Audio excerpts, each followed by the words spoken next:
I believe we have Martha MacCallum with us now. Martha, are you on the line? Hi, guys. I am on the line, and we're still here at the Hilton where the dinner took place. We just exited the room a short time ago. We went right through the area where the mags were, where we believe this shooter was apprehended.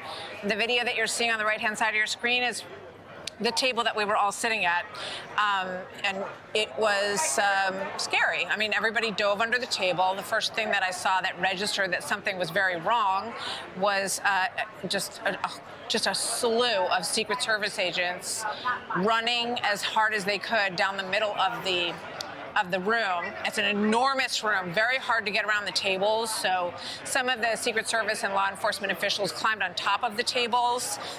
Some people got knocked over. People were climbing and diving underneath the tables once we realized that there was an emergency situation going on. Trace Gallagher's here with me. He was a few feet away from where I was standing. And one of the things that we really noticed on the way out, Trace, is that there's one set of magnetometers. It's very small, Yep. and this dinner holds about 2,500 people. So all of those people went through those mags, and that's where they found this shooter, as far as we can tell right now. We're waiting for the president, too, on the left-hand side of your screen. Trace? And I think it's interesting when you talk about the magnetometers. If you look at any security system around the country, you always go through a stadium. Everybody recognizes stadiums and arenas. You always go through, give your tickets, and then you go through the magnetometers to make sure that you are clear. In this case, the magnetometers, as you can see behind me, behind that blue wall, they were inside the building. So it is our understanding that we believe that this alleged shooter was inside the building at the time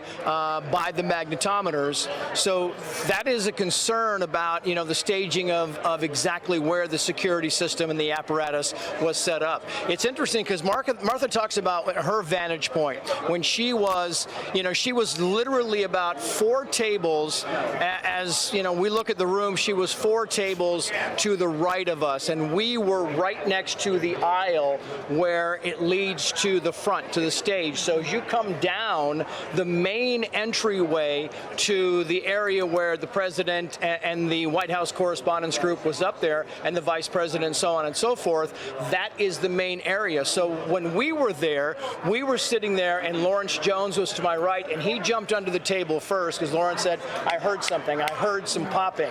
And I was talking to Emily Campagno, who said that she thought that it sounded like somebody, or a waiter or somebody, dropped some dishes, dropped some plates, and she didn't know what it was. We didn't know what we heard. Now, did we hear gunshots? No, we're not saying that. We heard something, and then after that, we knew something was clearly wrong because everybody, the Secret Service agents were running down the hall and running through tables saying, get down, get down, get down, get under the tables, and everybody was jumping under the tables, and you're helping people because, you know, everybody, there's some older people in this building, and everybody sometimes needed help. So you're helping people get under the tables, you're making sure everybody is safe, and then you have Secret Service agents walking around saying, get down, stay down, stay down.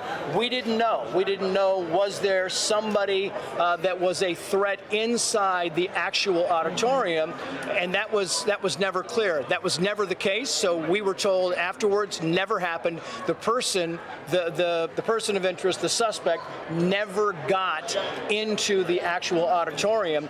But the interesting part of all of this is exactly where this whole thing started. Were there gunshots outside? Were they inside? Right now, that's the thing that's unclear to us. We don't yet know, and the Secret Service agents that we keep talking to don't yet know. So they're trying to figure out that, I mean, it's clearly the beginning of an investigation. The president wanted to come back out. He wanted to continue this, but the Secret Service was telling us it's a bad idea. We told the president it's a bad idea, and we don't think this is the way to do it. Yeah, I was sitting next to Stephen Chung, who obviously works very closely with the president. You know, for all of these people, this is a very unsettling, to say the least, situation. He was with the president at Butler. He was with the president at the golf course. They have been through this routine before. And I think it's worth pointing out again that, by the time I lifted my head up and realized what was going on, every single person had been cleared from the dais. The president was instantly taken out of there, but he was in a holding room not far from the stage. And he was clearly wanting to get back on the stage. He does not like to be shut down. He doesn't like for anything to be seen as if, someone who disrupted this event tonight won, in a sense, and he says he wants to have this event again within 30 days. He was looking forward to it. It was the first time he's been to this dinner as president of the United States, and there was a lot of anticipation, and a big night was underway. So it's very disturbing, and you got to feel for all the people who have been through this with him several times now, guys. Well, Martha, and can we talk about this just a little bit, because think about that.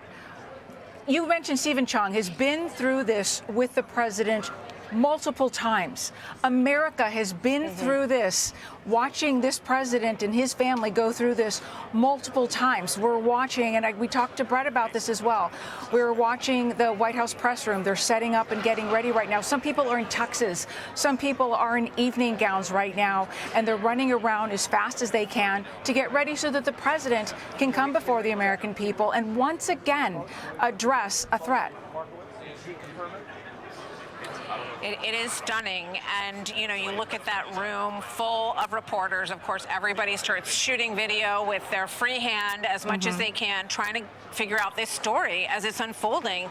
And is everybody safe? And where are the cabinet members? We watched cabinet members and congressmen get ushered out of the room. Markwayne Mullin, the new director of Homeland Security, was right near us. I think he was with Brett at Brett's table, and I think Brett probably just spoke about that. But the president wanted to carry on, and now he is about to speak at the White House.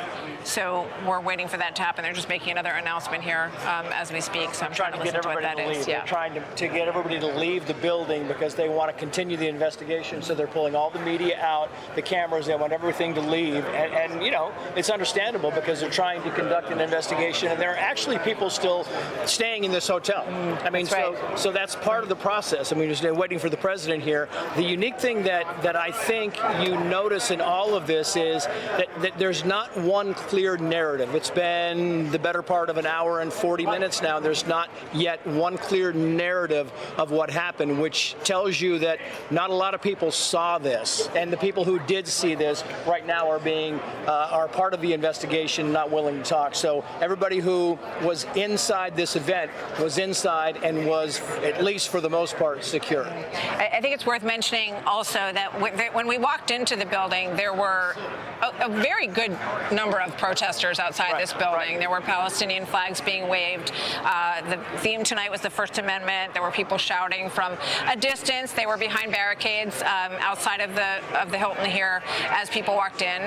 Not that unusual in today's world, but I think it's worth noting. And that was one of my first thoughts when I could tell that something was happening. I thought maybe it was protesters that had made their way into the room. I think a lot of us had that thought initially, and that they were going to tackle them probably and get them out of the room, but it wasn't that. They were responding to someone who had shown up with a gun at the magnetometers, and there was a lot of discussion about whether it was two people or one person.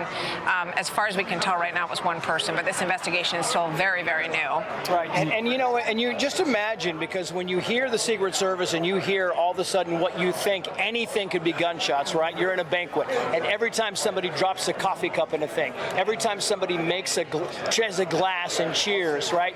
Everything you hear can, in your mind's eye, be something nefarious. And so you have people all over, 2,500 people, as Martha said, all over this auditorium, and then suddenly you have Secret Service agents running down the main entryway, and people start ducking under the things, and you don't know if you're waiting for gunfire. You have no idea what is about to happen, what has already happened. So you're kind of in this blur, and everybody, even under the table, you're looking at your colleagues folks, and they're looking at you going, I don't know what happened. And you're asking them, did you hear anything? And they're telling you, I heard something, but I can't really recognize what it was. And in that whole time, you know, you can imagine that's happening times an nth, because everybody in the whole building is saying the same thing. I heard something, I heard somebody behind me, I heard this, I heard that. So to get a clear picture of what is actually happening or what actually happened inside the auditorium right now is very difficult, and you can see that the Secret Service and the people who are here are doing yeoman's work trying to get a handle on this. They stopped, whoever this was, they stopped this person from doing any major damage inside this auditorium, and for that alone, we should all be very grateful. Trace and Martha. Yeah, the video that you see on the top is they did escort a man out, and you know, it's hard to. I'm not sure if he was injured, maybe in the as people were climbing over the tables and people were scrambling to get out there. It's hard to emphasize how tight this room is.